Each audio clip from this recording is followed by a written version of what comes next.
অনা অসমীয়া বনিয়াৰ সন্ত্ৰাস BLT মোৰবাগ ফেক্টৰীৰ মেনেজাৰৰ বিৰুদ্ধে আক্ৰমণৰ অভিযোগ গৌৰৱ হাজৰিকা নামৰ লোকজনৰ বাসগৃহত সোমাই চোচৰাই নিলে মহিলাক কেমেৰাত বন্দী হৈছে আক্ৰমণৰ দৃশ্য উল্লেখযোগ্য যে কাৰখানাটোত চলি আহিছিল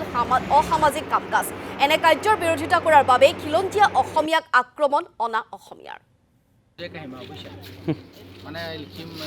আৰু এই সন্দৰ্ভত আমি সবিশেষ জানিবলৈ চেষ্টা কৰিম আমাৰ সাংবাদিক মৃদুস্মন্ত বৰুৱাৰ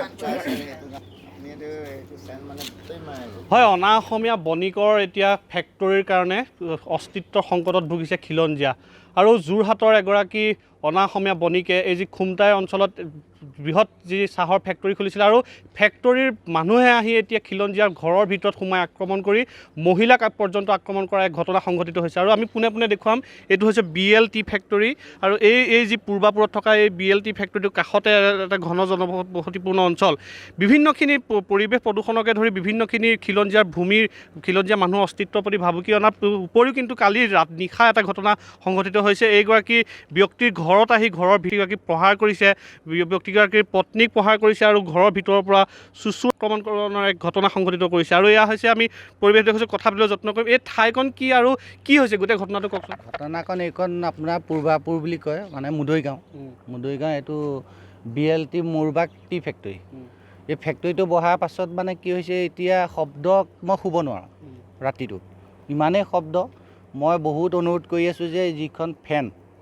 য'ৰ পৰা শব্দটো ওলাই ফেনকেইখন আপোনালোকে দিশটো সলনি কৰক সলনি কৰিলে মোৰ ঘৰৰ ফালে নাহে অন্ততঃ মই ভালকৈ শুব পাৰিম ল'ৰা ছোৱালী পঢ়া শুনাৰ পৰা ধৰি মোৰতো গোটেই দিনটো কাম কৰি ৰাতিটো টোপনি নাহে এতিয়া ফেক্টৰী এতিয়া চালু হৈ গ'ল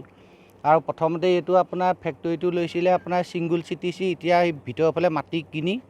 মানে গোটেই ফেক্টৰীটো বহলাই পেলাইছে আৰু শব্দ হৈ গৈ আছে এইটো যোৰহাটৰ সুৰেশ পদ্দাৰ বুলি কয় মোৰবাগ টি ফেক্টৰী BLT মোৰবাগ পদ্দাৰ কালি কি হ'ল মানে আপোনাৰ এহেঁতি প্ৰায় মেনেজাৰ যিজন আছে সেইজনী ইয়াত পাৰ্টি কৰে মদৰ আড্ডা পাৰ্টি কৰি পেলাই ৰাতি 12টা 1টা বজালৈকে ঢোল চোল DJ বজাই ইমানেই চিঞৰ বাখৰ কৰে আৰু বিকটকৈ উকিয়াই মানে মাইকত উকিয়াই আৰু ঘৰত মই শুব নোৱাৰোঁ কালিও তেনেকৈ পূৰা ঢোল বজাই কমচে কম 20-25টা ইয়াৰ কোনো মিতিৰ কুটুম চব মানুহ মাতি আনিছে আনি পেলাই গোটেই মানে 11টা 10টা বজালৈকে চিঞৰ বাখৰ ঢোল বজাই উকিয়াই আছে মই তাৰপৰা শুই আছিলোঁ শুই পেলাই যেতিয়া টোপনি নাহোঁতে মই ফেক্টৰী গেটলৈ গ'লোঁ লুঙি এখন পিন্ধিয়ে মই গ'লোঁ গৈ পেলাই চিকিউৰিটিক ক'লোঁগৈ মেনেজাৰ ছাৰক কওঁগৈ এই ঢোল চোল যে বজাই আছে গেটৰ ফালে আহি পেলাই কৰিবলৈ কওঁ মোৰ দুৱাৰমুখত যদি নকৰে মই তেতিয়া শুব পাৰিম অকণমান তহঁতি বন্ধ কৰিব নালাগে কি কয় কৰি থাক মোৰ আপত্তি নাই ভিতৰত খালি গেটৰ ফালে আহি ল'বলৈ কওঁ মই কৈ পেলাই গুচি আহি ঘৰ পাইছোঁ আৰু মেনেজাৰে গোটেই 20-25টামান তাৰ গোটেই আলহী মিতিৰ চব লৈ আহিলে ইয়াত কাম কৰা মানুহ আছে চবকে লৈ আহি মোক গেট পূৰা ঢকিয়াই গেট মানে খুলিব পৰা নাই জেওৰা পাৰ হৈ গৈ এটা ভিতৰ ফালৰ পৰা খুলিলে গেট খুলি পেলাই মই ওলাই আহিলোঁ ওলাই অহাৰ পাছত মানে মোক প্ৰথমতে মোৰ ৱাইফ আহিলে ৱাইফকে মেনেজাৰৰ ৱাইফৰ মানে বায়েকৰ হাজবেণ্ড সেইজনৰ ঘৰ দেৱেশ্বৰ তেখেত থাকে আপোনাৰ এই দৰিয়া বাগানত কাম কৰে তেখেতো আছে ইয়াত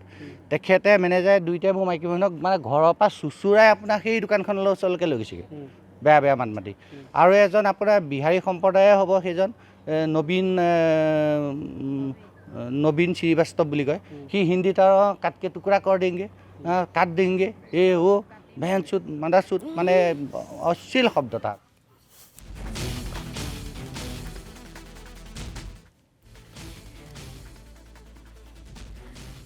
আৰু আমি পৰিৱেশ কিছু দেখুৱালোঁ খুমটাইত যিহেতু অনা অসমীয়াৰ যি আচলতে দাদাগিৰি এক প্ৰকাৰ ক'ব লাগিব কাৰণ এই ফেক্টৰীৰ যিটো মেনেজাৰ সেই মেনেজাৰৰ বিৰুদ্ধে যিটো এই দাদাগিৰিৰ অভিযোগ এক প্ৰকাৰ উত্থাপিত হৈছে কাৰণ কাৰখানাটোত দীৰ্ঘদিনৰ পৰাই যিটো অসামাজিক কাৰ্যকলাপ চলি আছিল তেনে সেই কাৰ্যৰ বিৰোধিতা কৰাৰ বাবে খিলঞ্জীয়া অসমীয়াক নিশাৰ ভিতৰত এনেদৰে ঘৰত সোমাই আক্ৰমণ কৰাৰ এক অভিযোগ উত্থাপিত হৈছে আমি সেই ভুক্তভোগী যিটো পৰিয়াল বা ভুক্তভোগী যিজন ব্যক্তি সেই ব্যক্তিগৰাকীৰ